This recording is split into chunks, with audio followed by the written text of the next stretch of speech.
Brasil Cidadão. Sempre trazendo notícias da atualidade, do Brasil e do mundo.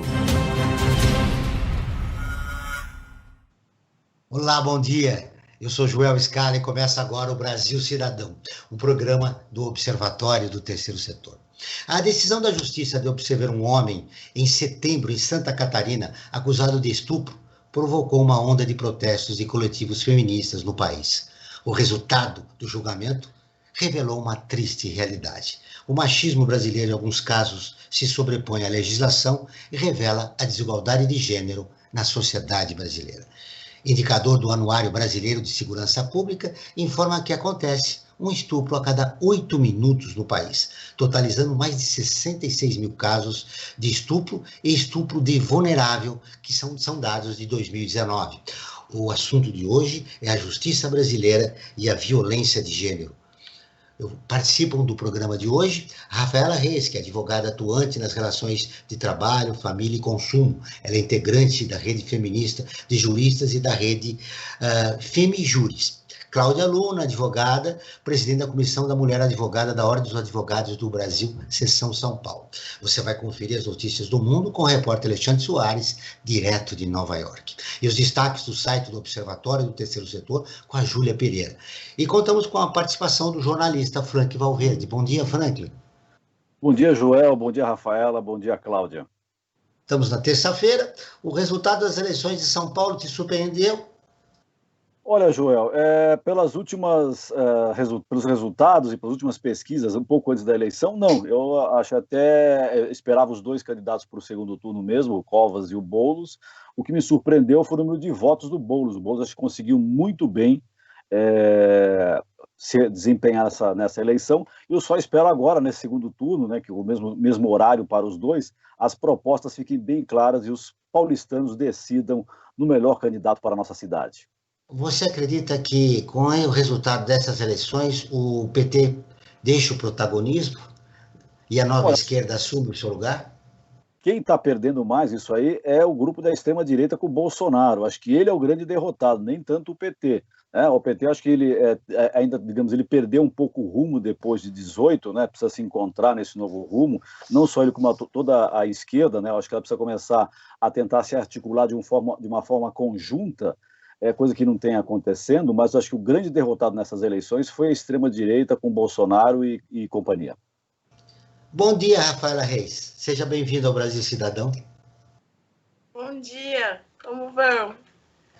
Nós estamos muito bem com a sua presença no programa de hoje. Rafaela, o resultado desse julgamento em Santa Catarina surpreendeu a todos. Como você viu a atuação do advogado de acusação naquele julgamento? Olha, se surpreendeu a todos, aí eu é que me surpreendo. As lideranças feministas, temos aqui a doutora Cláudia, que é uma delas, estão lutando contra a violência de gênero nas instituições judiciárias há anos, há décadas. Estamos, assim, vilipendiadas no judiciário há décadas, há praticamente séculos. Se isso surpreende, então eu não entendo, eu não entendo o estado da nossa sociedade. A violência de gênero é uma coisa sistêmica e ela se manifesta muito mais em casos de violência sexual. Ela está sempre lá. O que aconteceu no caso Mariana Ferrer, infelizmente, não é isolado. E ao longo do programa nós vamos explorar isso, por que não é um caso isolado, e como nós dissemos na abertura do programa, é uma desigualdade profunda de gênero que existe no nosso país. E agora eu quero cumprimentar a Cláudia Luna, que volta ao nosso programa. Bom dia, Cláudia, seja bem-vinda.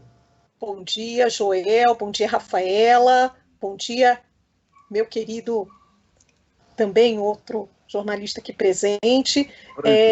Puxa, é uma honra voltar ao Observatório depois de algum tempo. Né? Saudades aqui de vocês. Cláudia, você que é presidente da Comissão da Mulher Advogada da Ordem dos Advogados do Brasil, aqui seção de São Paulo, como é que você viu a atuação daquele advogado de acusação? Ele feriu a ética do advogado? Sim, sim, sim. No mínimo, ele feriu aí o dever de urbanidade previsto no nosso Código de Ética Profissional, não é? O que é o dever de urbanidade para que os nossos ouvintes, as pessoas que nos assistem, possam entender? É o dever que o profissional do direito, no caso o advogado ou advogada, tem de respeitar a todas as pessoas, sejam elas servidoras da justiça, membros do Poder Judiciário, Ministério Público, as partes presentes. E se nós formos enxergar essa situação no ponto de vista ético, houve uma violação a esse dever de respeito à figura da parte ali presente, que era a Mariana Ferrer, que era a vítima, no caso, né? Então, se a gente for observar, houve, no mínimo, aí, do ponto de vista da ética profissional, a violação desse dever. Mas esse julgamento não se resume só ao comportamento do advogado de acusação. O juiz e o promotor também manifestaram um profundo preconceito. Sim, sim, sim, Joel. Nesse caso, a gente precisa observar que houve, da parte do sistema de justiça como um todo, e ali foi muito simbólico. Nós tínhamos 4 homens, não é? Um promotor, 2 advogados e um magistrado, e uma mulher que era vítima, mas que houve uma verdadeira subversão, uma verdadeira inversão de papéis, em que a vítima, nesse caso de violência sexual, ela foi culpabilizada, ela que foi colocada no banco dos réus por um crime do qual ela foi vítima. Olha que coisa. Então, quando nós vemos o sistema de justiça atuar dessa forma, como bem disse a doutora Rafaela Reis, não é uma surpresa, não é uma novidade, e a gente precisa pensar que esse comportamento não é um comportamento que acontece agora ou é apenas um comportamento sistêmico. A gente precisa pensar nas bases históricas que consolidam o Brasil e, sobretudo, a própria formação das Américas, que, desde o período colonial, tem como base a exploração dos territórios, não é, para a conquista das novas terras, e que também passa pela conquista, a exploração de outros territórios, que são os corpos das mulheres, numa lógica do exercício da violência sexual. Isso foi feito no início do século XVI, não é? Ou antes do século XVI, bem no começo do século XX, do século XV, quando o Brasil e as Américas foram colonizadas, né, com o exercício dessa violência em relação, primeiramente, aos corpos das mulheres indígenas e, em meados do século XVI, em relação aos corpos das mulheres negras que foram traficadas de diferentes localidades do continente africano, na época com a consolidação da escravidão. Então, eu ouso dizer que esse comportamento que nós vimos reprisado agora no século XXI, na realidade, ele tem bases históricas e ele vem sendo culturalmente preservado e reprisado ao longo de séculos, porque ele começa a partir da nossa consolidação enquanto território, enquanto nação brasileira e, sobretudo, enquanto continente americano. Rafaela, como mudar essa realidade? Eu entendo que a gente precisa começar a refletir nas violências que cometemos dia a dia. A gente precisa lembrar que estruturas não são feitas do dia para a noite. A muralha da China não nasceu num estalo. As estruturas são feitas de detalhes, tijolo por tijolo.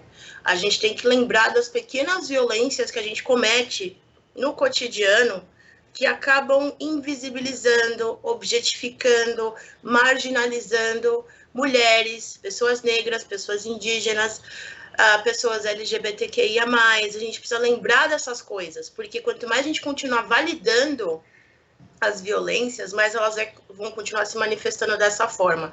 É por isso que me surpreende que as pessoas se surpreendam com uma decisão dessas. Esse é o padrão. Tem sido o padrão. Na história recente, a gente já viu um delegado vir a público dizer que estupro era uma palavra muito forte, diante de um vídeo, com 30 homens em cima de uma menor de idade. A gente já viu a Justiça Paulista decidir que não, tá tudo bem. Só se eram os 2 menores, então não teve estupro de vulnerável, ainda que o relato da vítima tenha sido de que aquele adolescente havia estuprado aquela outra adolescente.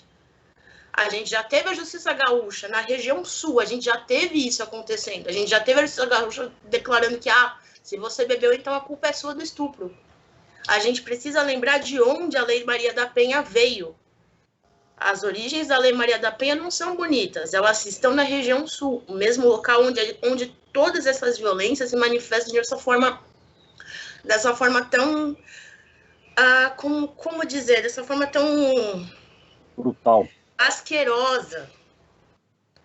Porque Rafaela, eu perguntei para você a respeito das mudanças, você colocou algo, e aí me ocorreu te perguntar. Se, por exemplo, no caso do julgamento da Mariana, tivesse lá uma promotora pública ou uma juíza, esse caso poderia ter um outro final? Ou seja, ter uma mulher no julgamento? Né? Porque nós citamos aqui o advogado de acusação, o promotor público que teria que apresentar a acusação, né, e o juiz. Nesse caso, uma mulher juíza ou uma mulher promotora poderia participar de um processo de mudança? Seria adequado para um processo de mudança? Talvez.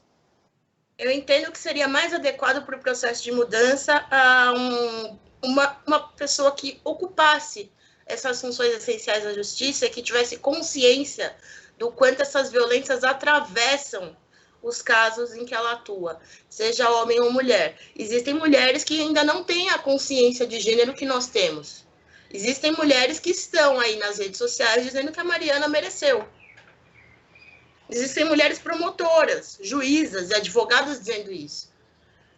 Se a Mariana fosse ter uma advogada desse porte, uma promotora desse porte, uma juíza desse porte, ela ia ser tão violentada quanto.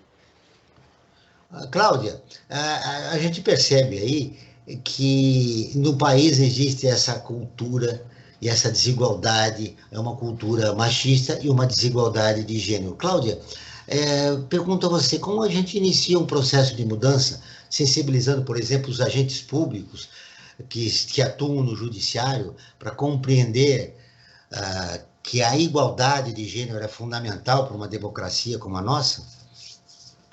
Veja, Joel, eu penso que nós estamos numa fase, até já passamos, em que seria fundamental a sensibilização e a formação e a capacitação de todos os agentes públicos do sistema de justiça, incluindo aqui técnicos de equipes multidisciplinares, como psicólogos e psicólogas, que também realizam e elaboram relatórios e laudos técnicos a partir de situações de violências, ou também atuam na justiça fazendo relatórios em casos de direito de família. E se esse sistema não tiver essa compreensão de gênero e raça, e também classe, vai continuar reprisando e reproduzindo essas violências. Porque o que aconteceu com a Mariana Ferrer, e acontece com várias mulheres todos os dias no Brasil, é essa violência institucional provocada pelo sistema de justiça. Então, se a gente não tem uma formação e sensibilização desses profissionais no sistema, e vou caminhar anteriormente, se a gente não inclui essas disciplinas, não é? Gênero, raça e também classe, nas universidades, nas faculdades de direito, e eu digo em todos os cursos, a gente vai continuar reprisando sistemicamente esse tipo de violência. E não só no sistema de justiça, mas em vários campos. Por exemplo, quem trabalha com ciência política e se torna gestor público, se não tem essa perspectiva e essa construção de gênero, não vai incorporar na política pública que formula, por exemplo, uma cidade construída pensando nas mulheres, não é? E nem vai pensar em equipamentos públicos voltados para as mulheres. Então, tudo está ligado a isso. Tanto é que, recentemente, uma das conselheiras do Conselho Nacional de Justiça, do nosso CNJ, ela recomenda que juízes sejam capacitados para a questão de gênero. Justamente por quê? Porque há uma percepção óbvia de que essas decisões extremamente machistas, sem que haja esse olhar mais detalhado, mais cuidadoso para essa realidade, estão acontecendo de modo repetido.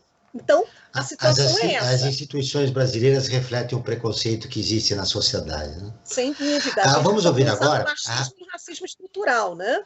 É verdade. Vamos ouvir agora a Rádio ONU, parceira de conteúdo do Observatório do Terceiro Setor, com a matéria. Acesso a mulheres e meninas usando recursos digitais foi alarmante na pandemia, diz o comitê. O Alexandre Soares, de Nova York, traz as informações. Mulheres e meninas continuam sendo as principais vítimas do tráfico, apesar de estruturas jurídicas e políticas contra a prática em níveis nacional e internacional. A conclusão é do Comitê sobre a Eliminação da Discriminação contra as Mulheres. O órgão publicou uma série de recomendações gerais, enfatizando que a realidade do tráfico agora vai muito além do mundo offline, ressaltando tendências recentes do tráfico no ciberespaço. Com o desenvolvimento das redes sociais, foi alarmante o acesso a potenciais vítimas por traficantes durante os bloqueios da Covid-19, porque não podiam usar os meios tradicionais para recrutar mulheres e meninas para exploração sexual. O Comitê da ONU pede aos governos que busquem todos os meios apropriados para eliminar este tipo de tráfico, com realce ao uso crescente da mídia social para recrutar vítimas de tráfico. Para o Comitê, as autoridades também devem abordar as causas profundas que levam mulheres e meninas a enfrentar situações de vulnerabilidade.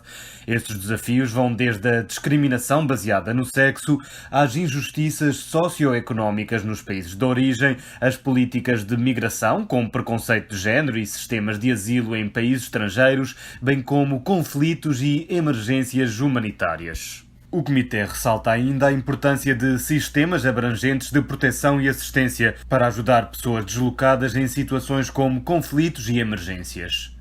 Da ONU News em Nova York, Alexandre Soares. Continuamos com o Brasil Cidadão, programa do Observatório do Terceiro Setor. Hoje falando sobre a justiça brasileira e a violência contra a mulher, com as advogadas Rafaela Reis e Cláudia Luna. Frank Valverde. Então, Joel, eu queria aproveitar também e falar sobre o nosso WhatsApp. Nós temos um número de WhatsApp no qual as pessoas podem participar, mandando perguntas sobre determinados assuntos, enviando sugestões, críticas, enfim. Esse é o canal aberto de comunicação conosco aqui do Observatório do Terceiro Setor. Anotem o número, prefixo 11 aqui de São Paulo, e o número é 988512317. Repito, prefixo 11, 988512317. E, Joel, eu queria aproveitar e falar da nossa enquete. Nós fizemos uma enquete relacionada com o tema do nosso programa de hoje. E nós perguntamos, você acredita que o Brasil é um país seguro para as mulheres? E olha só os números, Joel. 94% das pessoas disseram que não. O Brasil não é um país seguro para as mulheres. 6% disseram que sim, né? Ou seja, deve ser alguns homens, né, machistas, porque isso até para homem mesmo, eu responderia, né? Claro, a gente que organiza, a gente não responde, mas eu responderia que sim, né? Não é seguro para as mulheres. E eu queria reinserir, aproveitando, Joel, se você me permite, uma questão, né, que eu gostaria de retomar, que eu achei muito importante. A Cláudia disse que nós precisamos construir uma cidade que seja possível de se viver para as mulheres, tá? E eu pergunto, nós tivemos agora, acabamos de ter agora no domingo aí eleições, nós vamos ter agora também daqui a 2 semanas eleições para o segundo turno de muitas cidades. Eu gostaria de saber, segundo a visão tanto da Cláudia como da Rafaela, essa questão foi discutida nesta última campanha municipal, ou simplesmente com todos os absurdos que nós estamos vendo aí com relação às violências, da violência contra as mulheres, isso passou à margem da discussão? Cláudia. Bom, eu posso dizer um pouco pela nossa vivência de OAB, né? A OAB ela tem uma iniciativa, inclusive, da qual a Comissão da Mulher Advogada é parceira, junto com a Comissão de Direito Eleitoral, que é o Observatório de Candidaturas Femininas. E, ao longo dessas eleições, nós tivemos agora na reta final um diálogo com todas as candidatas a prefeitas e vice-prefeitas, e um dos temas que nós colocamos foi justamente a questão das cidades. O que elas poderiam fazer para que a gente tivesse uma cidade em que houvesse um bem viver possível, em que houvesse uma cidade pensada para o bem-estar das mulheres, e aí pensando mulheres nas suas mais diferentes etapas de vida, né? E o que a gente observou é que, numa perspectiva diferente dos candidatos homens, as candidatas elas têm uma visão a partir da sua própria vivência do que é uma cidade voltada para as mulheres. E isso é muito importante, né? Por exemplo, uma cidade voltada para as mulheres deve ser uma cidade mais acessível, com calçamento acessível, não só para pessoas com deficiência trafegarem com as suas bengalas ou com as suas cadeiras de roda, mas com mães para trafegarem com seus carrinhos, para as mulheres trafegarem com seus carrinhos de feira, para as mulheres que usam salto alto não terem, e as mulheres mais idosas não terem, estarem mais propensas a sofrerem quedas ou acidentes. É uma cidade em que precisa ter um sistema de iluminação pública mais favorável para que práticas como, por exemplo, a violência urbana, notadamente a violência sexual e os estupros, não aconteçam na via pública. É pensar a cidade desta forma. Para além das políticas sociais, pensar também numa política urbana, numa política de urbanização, para que as mulheres se vejam reconhecidas e, sobretudo, se vejam enquanto parte dessa sociedade. Então, é importante que a gente veja isso. E mais uma vez, voltando àquela colocação que a gente fez anteriormente, se você tem um gestor ou uma gestora pública que tenha essa compreensão de gênero, raça e classe, por óbvio que essas dimensões vão fazer parte das políticas públicas que serão formuladas por essas gestoras e, sobretudo, por essas pessoas que agora ocupam essas vagas no parlamento. Então, vejam, mulheres negras, mulheres LGBTQIA+, né?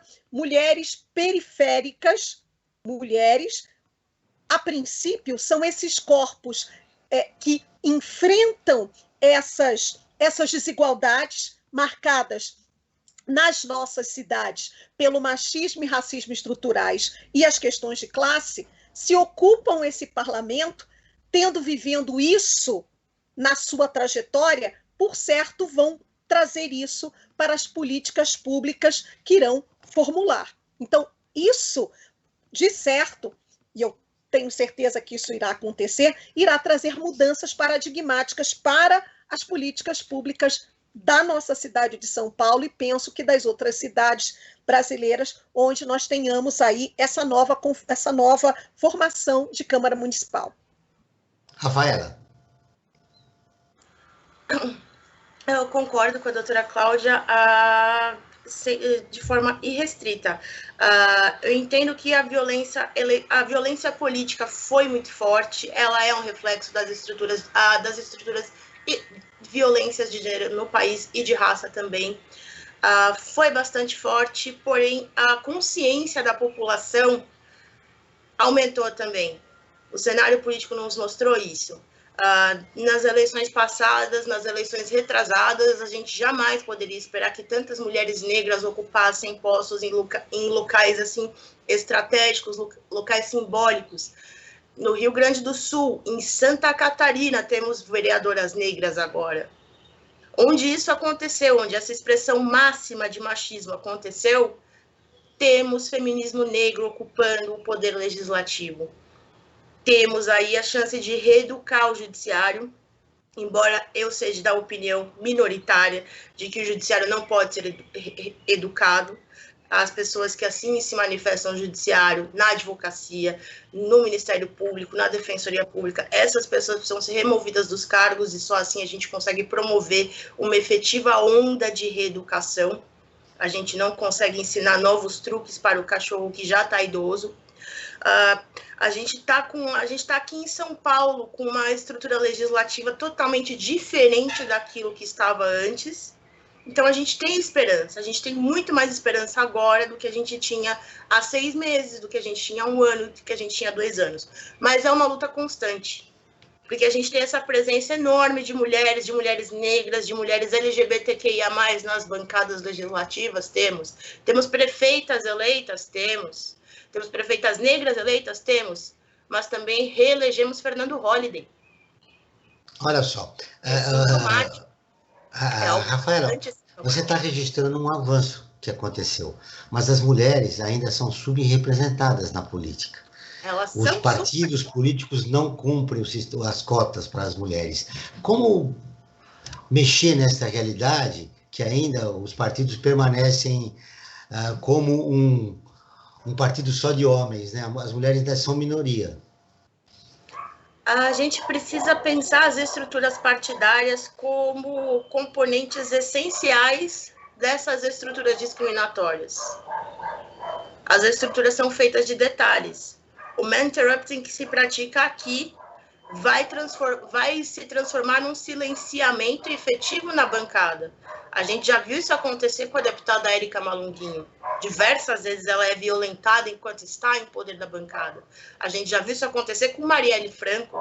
O silenciamento de Marielle Franco foi tamanho, que ela perdeu a vida para isso. Ela foi executada para ser silenciada. Então, a gente precisa repensar as estruturas partidárias, porque é do partido que elas saem para o mundo. E se o partido não está dando para elas essas estruturas, elas obviamente não vão ser representadas. A gente teve uma infinidade de mulheres negras hoje se candidatando. Pouquíssimas tiveram estrutura do partido. Não estou falando do fundo partidário, estou falando do partido. Para poder concorrer. Muitos partidos preferiam seus grandes figurões machões a apostarem nas jovens lideranças que já tinham ganho para eles muito terreno acadêmico. E esses partidos ainda não sabem por que eles não estão tendo um bom desempenho nas eleições. O desempenho de alguns partidos surpreendeu nessas eleições, no caso do PSOL. Cláudia, eu quero te ouvir a respeito da subrepresentação da mulher. A mulher no Brasil tem que convencer uma outra mulher, né? Como é que se produz essa união, esse processo de consciência em relação às mulheres brasileiras, Cláudia? Bem, Joel, nós conversamos aqui desde o início, que nós somos um legado da cultura patriarcal. Isso todas e todos nós. Isso é inegável. Então, a gente não pode perder de vista, até considerando o questionamento que você fez, que as mulheres também, elas são fruto de uma construção patriarcal, enquanto fruto, elas também reproduzem, por vezes, essa prática patriarcalista, e é importante nessa união que nós, enquanto mulheres, enquanto feministas, enquanto advogadas, nós estamos a todo tempo conversando, dialogando sobre isso, e eu aqui mais algum tempo, ao longo de 23 anos de atuação, eu vejo muitas mulheres que tinham um exercício e uma prática nada feminista, hoje se veem e atuam de modo feminista. Por quê? Porque compreenderam que o feminismo, ela também, sem o feminismo, essas mulheres estariam ainda subrepresentadas e sofrendo violências nos espaços de atuação que ocupam. A partir do momento em que as mulheres, sejam elas feministas declaradas ou não, reconhecerem a importância do feminismo e o impacto do feminismo nas suas vidas e nas vidas de toda a sociedade, até a título de desmistificação, para que a gente possa corrigir o equívoco, feminismo é igual a respeito à igualdade de todas as pessoas, não só das mulheres. Obviamente que reconhecer que o feminismo ele precisa tirar da invisibilidade, não é? Reconhecer o respeito incondicional às mulheres, nós vamos também pensar em numa discussão e num questionamento a essa estrutura que não respeita as mulheres e reproduz violências. Então, quando você fala de subrepresentatividade de mulheres nesses espaços, a gente fala de violências sistêmicas, a gente fala de uma sociedade que ainda é calcada, que se consolida desde o período colonial até hoje, a partir da violência contra a mulher, a partir da cultura do estupro, e que a cada momento em que a gente tem uma mulher que sofre violência nesse espaço da política, é aquela lógica lá do período colonial da legitimação da cultura do estupro, da cultura da violência, que grita ainda no século XXI. E reconhecer que isso é um grande problema, enfrentar esse problema é o primeiro passo para que a gente possa enfrentar e criar mecanismos para a superação da subrepresentatividade de mulheres nesse espaço que é tão machista, tão racista, tão classista, que é o espaço da política. Agora vamos ouvir as notícias de destaque do site do Observatório do Terceiro Setor com a Júlia Pereira. Olá, Júlia, bom dia. Bom dia, Joel, Franklin e as convidadas, tudo bem? Tudo bem. Seja bem-vinda. Quais são as informações que você traz nesta semana? Bom, o primeiro destaque vai para uma notícia do Afeganistão. Uma afegã de 33 anos foi baleada e esfaqueada nos olhos por 3 homens de motocicleta ao sair do trabalho. Ela e as autoridades locais afirmam acreditar que os criminosos são militantes do Talibã, que é um grupo radical islâmico, e reforçam que os homens teriam agido a partir de informações dadas pelo pai dela, que se opunha fortemente ao desejo da filha de trabalhar. No Afeganistão, os ataques violentos às mulheres como retaliação por elas trabalharem têm crescido, principalmente quando elas ocupam cargos públicos. E também no Afeganistão, uma pequena mudança em uma lei do Código Penal não permite que parentes de um acusado de abuso sexual testemunhem contra ele. A maioria dos casos de violência contra a mulher é doméstico, sendo cometida pelo marido, pelo pai ou pelo irmão. Hoje, estima-se que 90% das afegãs sofram violência constante. Além disso, entre 70% e 80% delas são forçadas a se casar com quem não escolheram. Aqui no Brasil, os casos de violência doméstica também assustam. Segundo o Anuário de Segurança Pública, os feminicídios aumentaram em 1,9% nos primeiros 6 meses desse ano, em comparação com o mesmo período de 2019. Por conta disso, no final de outubro, o Ligue 180 passou a receber denúncias de violência contra a mulher pelo WhatsApp.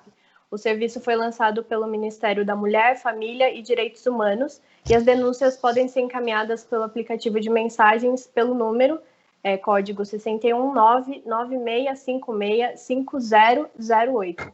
De acordo com o Ministério, a ferramenta vai atender as mulheres em situação de violência que, na maioria dos casos, convivem diariamente com os agressores e não têm condições de fazer a denúncia por uma ligação ou acessar algum site para isso.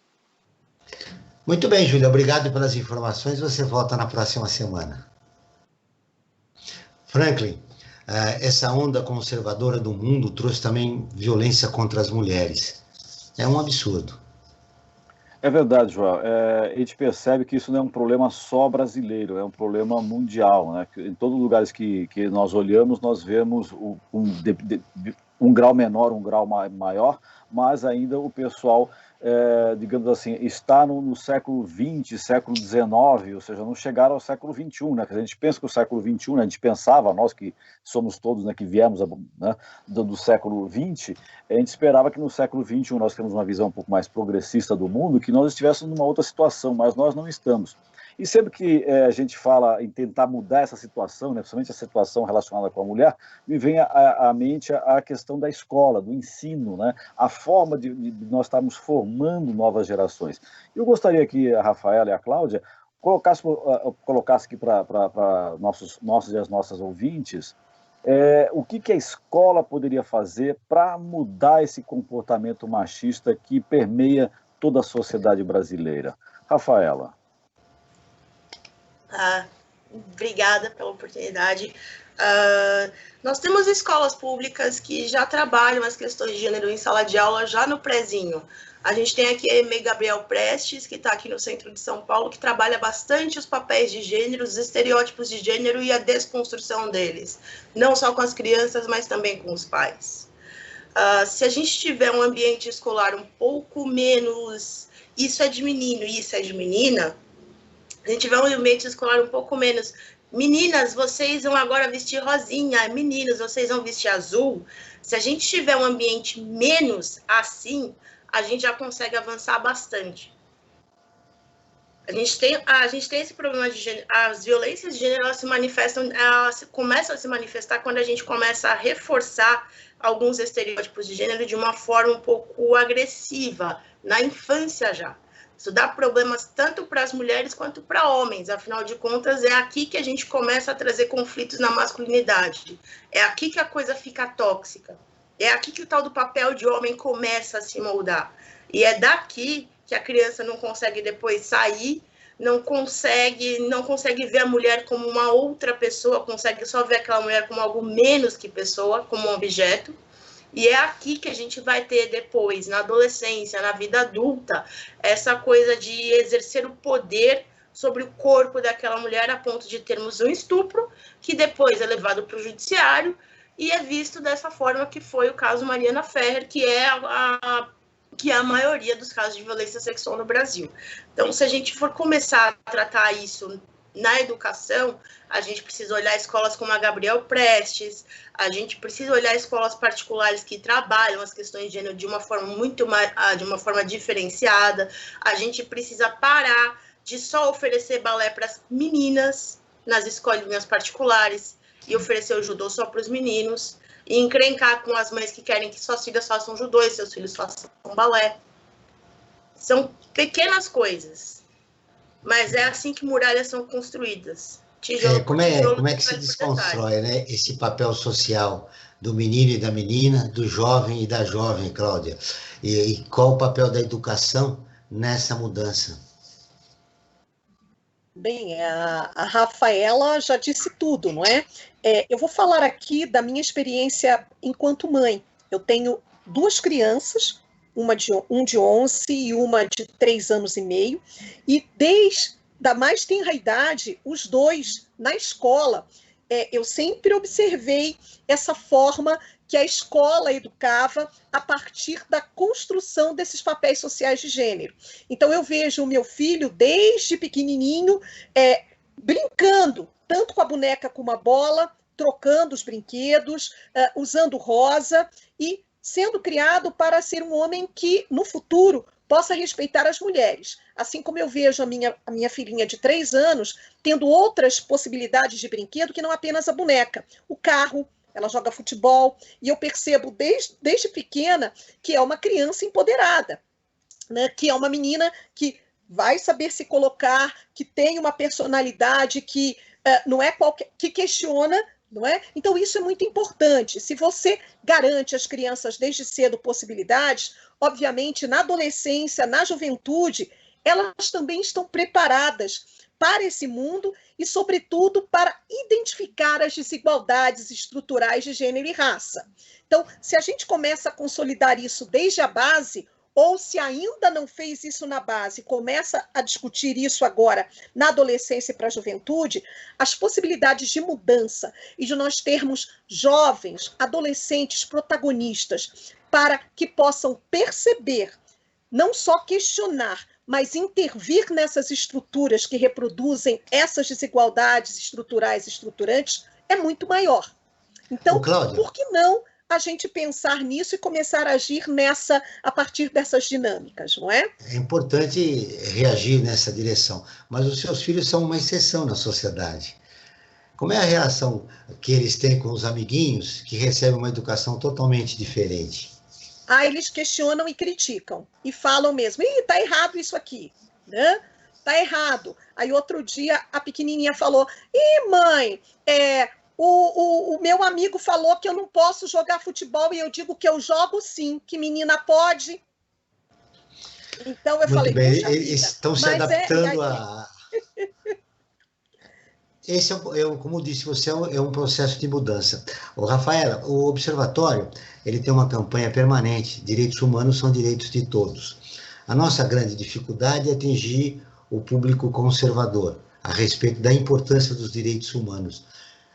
Como você pensa em atingir a mulher conservadora a respeito dos seus direitos na sociedade?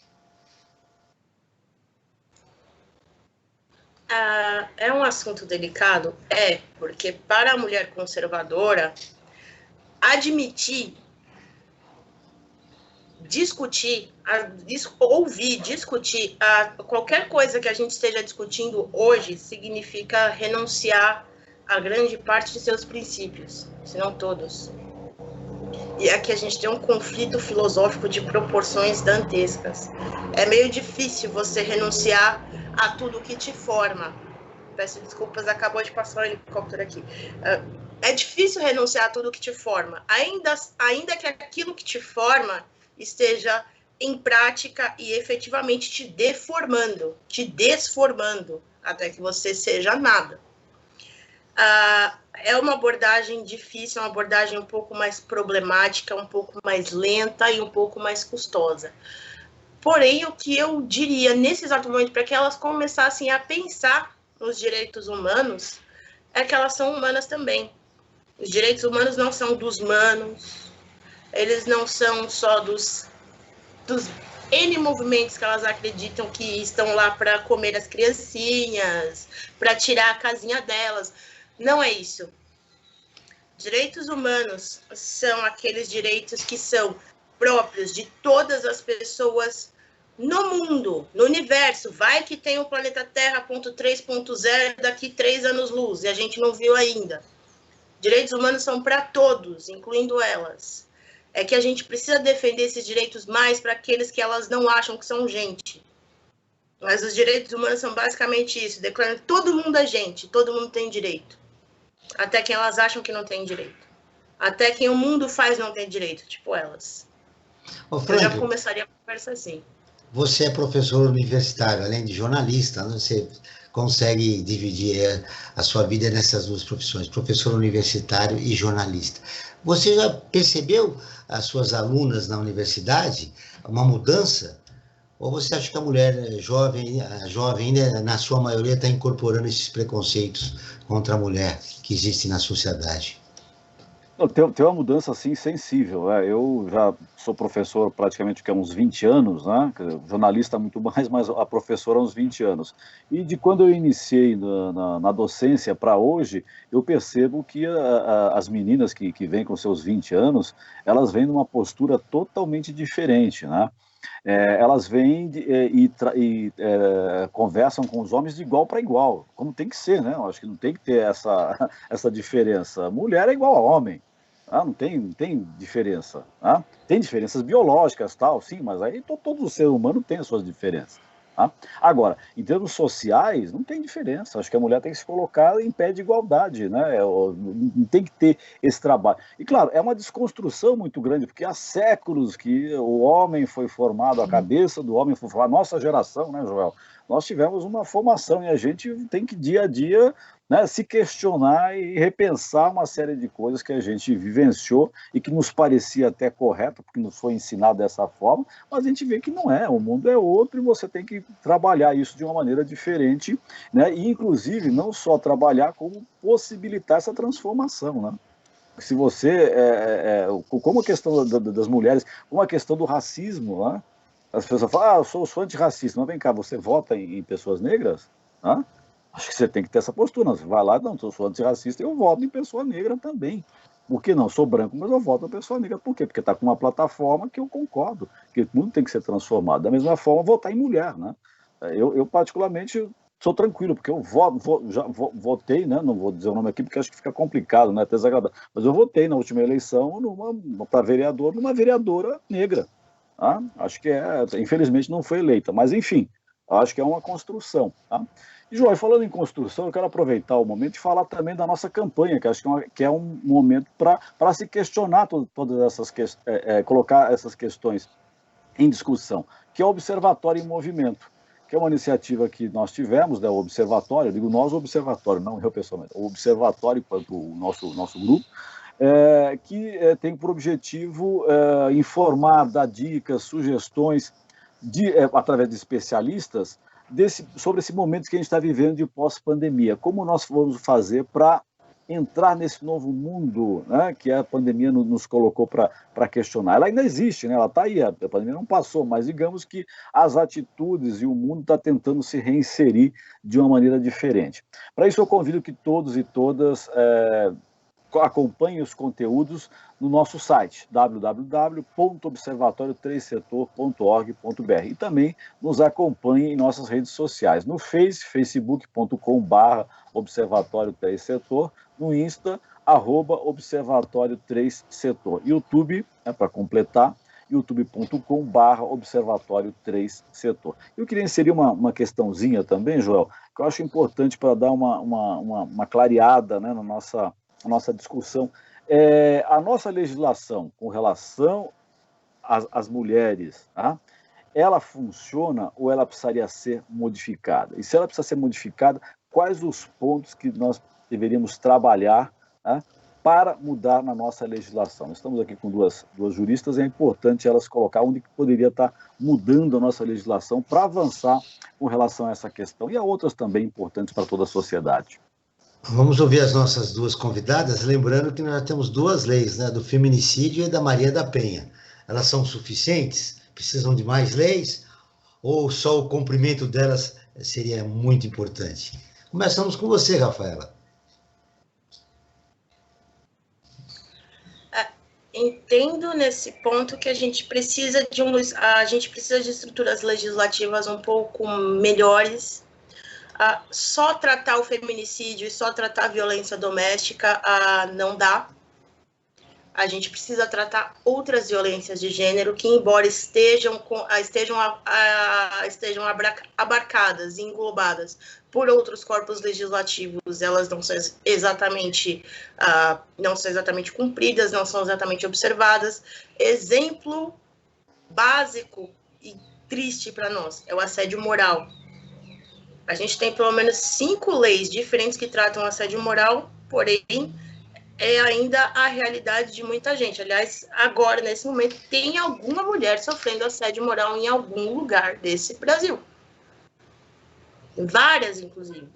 Acho que a gente precisa focar um pouquinho mais nas estruturas legislativas para proteção nesses diversos ambientes, para que a gente não precise chegar no ambiente do feminicídio, para que a gente não precise chegar no ambiente da violência doméstica.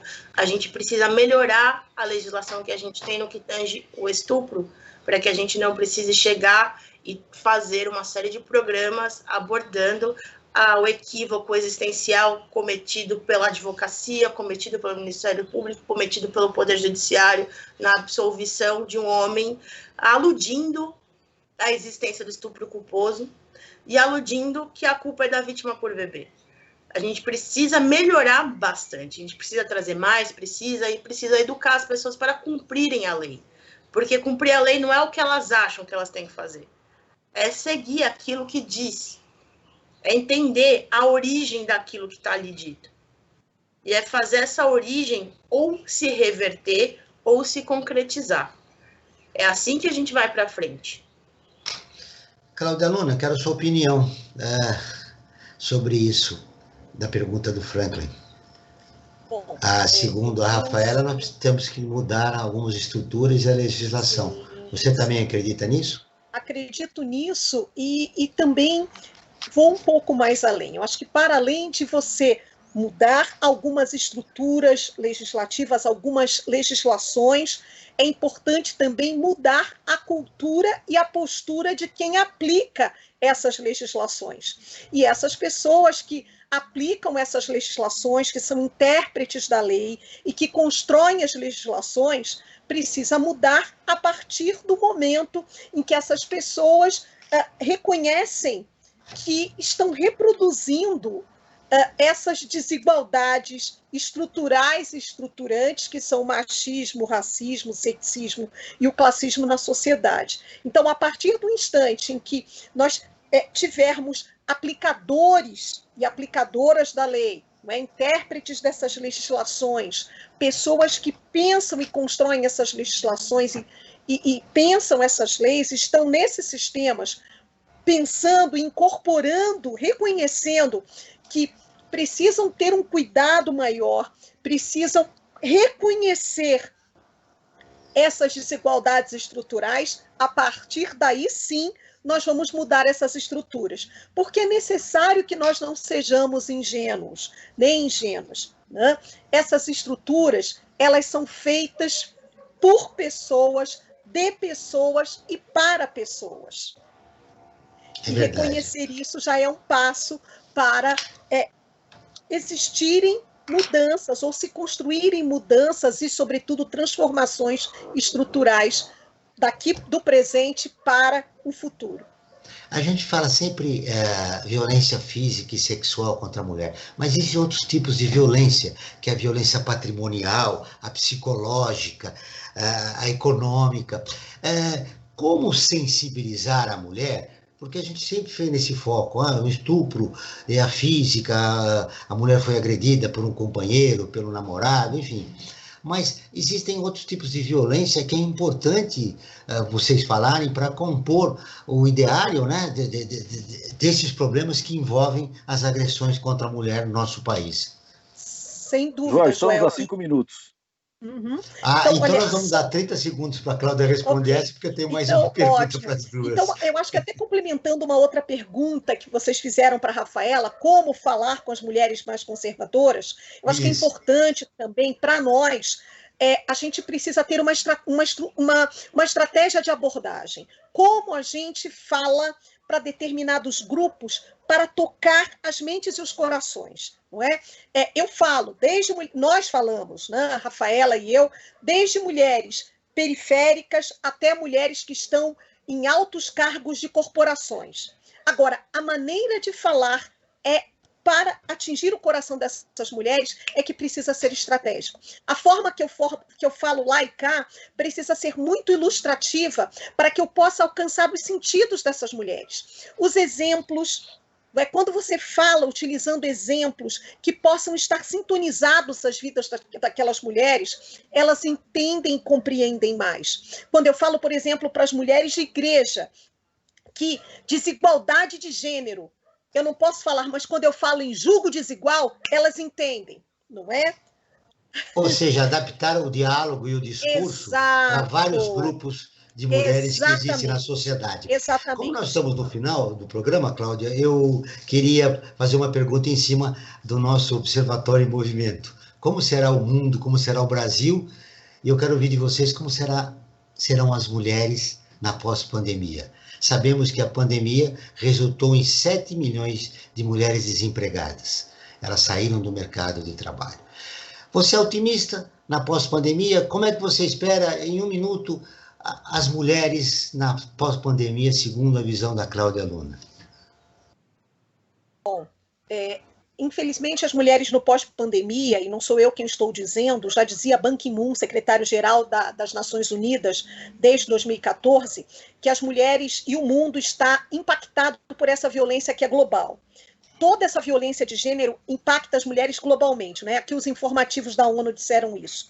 Então, o mundo pós-pandemia, com certeza, vai ter mulheres mais precarizadas nas suas profissões, no mundo da pesquisa, na violência, e o mundo pós-pandemia ele precisa e deve rever a sua postura e se nortear a partir de uma perspectiva de gênero, raça e diversidades para que ele possa superar essas desigualdades.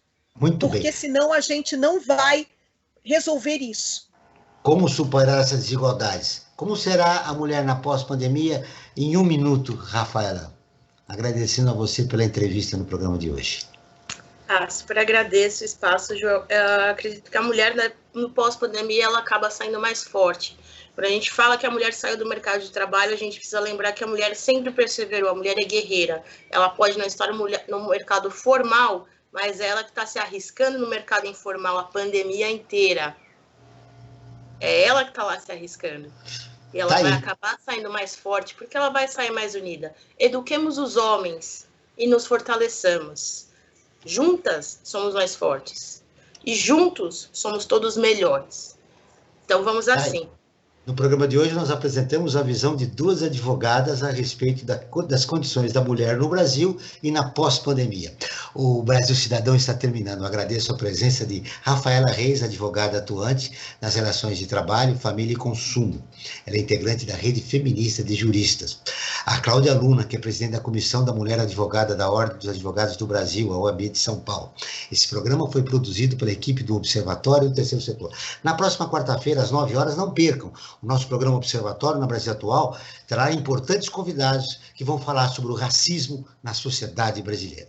E nós ficamos por aqui sempre na luta por uma sociedade mais justa, solidária, sustentável e tolerante. Até o próximo programa. Ficamos por aqui com Brasil Cidadão, um programa do Observatório do Terceiro Setor, sempre trazendo notícias da atualidade, do Brasil e do mundo.